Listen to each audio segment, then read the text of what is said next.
कहानी हर घर की बहुत बहुत स्वागत आप सभी का। Welcome back to the show ladies and gentleman. मेरे साथ आज शो पर फाइनेंशियल एक्सपर्ट निशा सांघवी है। Welcome back to the show Nisha. Thank you, Vishal. Hi, this is Nisha Sanghvi. I'm a certified financial planner and a co-founder Promore FinTech. पहले भी आप show पर आ चुकी है, आज मैं आपसे स्टूडियो में मिल रहा हूँ और फाइनेंशियल ईयर एंड भी हो रहा है, तो ऐसी कौन सी चीज़ है या फिर टिप्स है जो आप बताना चाहती है लोगों को on this financial year end? Vishal, ये फाइनेंशियल ईयर खत्म हो रहा है, लास्ट डे इज 31st मार्च। लेकिन इस बार ऐसा है कि 29th to 31st like Friday है, गुड फ्राइडे जिसकी छुट्टी आ रही है और उसके पहले होली की भी छुट्टियां हैं। So we have to make sure कि आप अपनी जो टैक्स इन्वेस्टमेंट्स है वो मच बिफोर टाइम कीजिए। अब हम प्रॉपर्टी रिलेटेड अगर बात करेंगे तो जब आप हाउसिंग लोन लेते हैं तो आपको प्रिंसिपल ऑन इंटरेस्ट जो दोनों आप पे करते हो ईएमआई के फॉर्म में, उस पे आपको टैक्स बेनिफिट मिलती है अंडर 2 डिफरेंट सेक्शंस। अगर आपने अब तक अपनी कंपनी में प्रूफ सबमिट नहीं किया है तो बिल्कुल मेक श्योर कीजिए कि मार्च की सैलरी के पहले वो इंक्लूड कर ले, वरना आपकी मार्च की सैलरी जो अप्रैल में मिलेगी या मार्च एंड में मिलेगी वो बहुत डिडक्ट होके मिलेगी। अच्छा, क्योंकि आपने डिक्लेयर ही नहीं किया।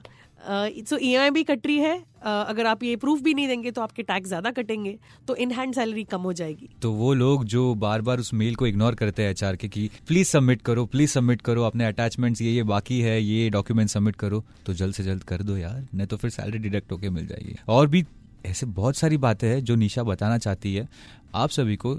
If you want to buy a house in Mumbai, so what you can do and how you can do it, stay tuned to Super Hits 93.5 Red FM।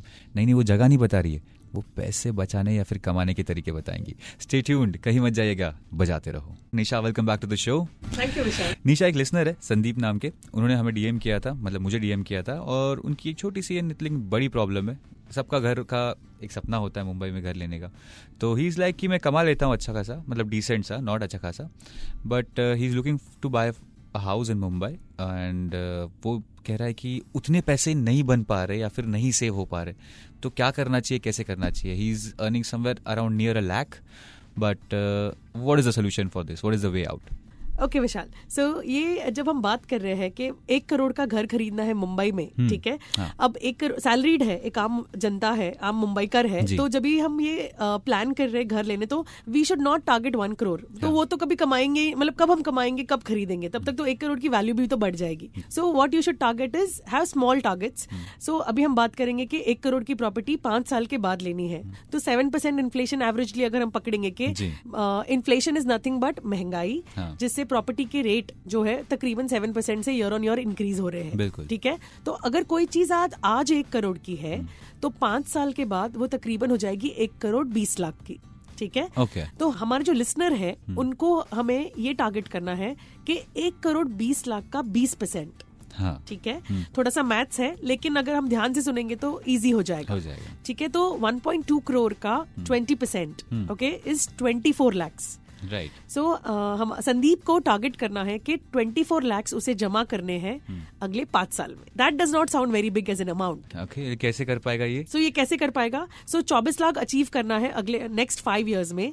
तो मान लीजिए वो अज्यूम कर रहे हैं कि 1 लाख कमा रहे हैं मंथली, मतलब सैलराइड है, और अगर सैलराइड है तो हर महीने 30,000 रुपए इन्वेस्ट करने होंगे। 31,000 रुपीज अगर आप 5 साल के लिए एवरी मंथ इन्वेस्ट करेंगे into a product which will give you 10% year on year, ठीक है, एनुअलाइज रिटर्न है। तो आपका जो है टारगेट अक्यूमुलेट करने का ऑफ 24 lakhs वो डिफॉल्ट हो जाएगा, मतलब वो डाउन पेमेंट रेडी हो जाएगी उसकी। एब्सोल्युटली। सो हमें जब भी हम इन पैसों की बात करते हैं या इन्वेस्टमेंट की बात करते हैं तो हमें क्या टारगेट करना है? हमें गोल सेट करने हैं। अगर गोल सेट करेंगे, इन्फ्लेशन के साथ उसकी कॉस्ट पकड़ेंगे, तो ऑटोमेटिकली हम वो गोल्स अचीव कर पाएंगे। मतलब हम सोचते हैं मुझे ना 25 किलो वजन कम करना है, तो वो आज से नहीं हो सकता है, right? So you have to target weekly के वीकली में 1 किलो कम करूंगा। वीक से फिर मंथ जाना पड़ेगा, मंथ से फिर 6 मंथ का टारगेट, फिर वो 1 साल में इतना मुझे करना है। सो स्टेप बाय स्टेप जाना पड़ेगा और जाना चाहिए इंसान। आई होप संदीप आपकी क्वेरी थी वो निशा ने सॉल्व कर दी होगी, और so you should focus on saving and not saving, investing. Stay tuned, और भी ऐसी टिप्स और ऐसी बातें लेकर मैं लौट रहा हूँ निशा के साथ on super hits 93.5 red FM. बजाते रहो।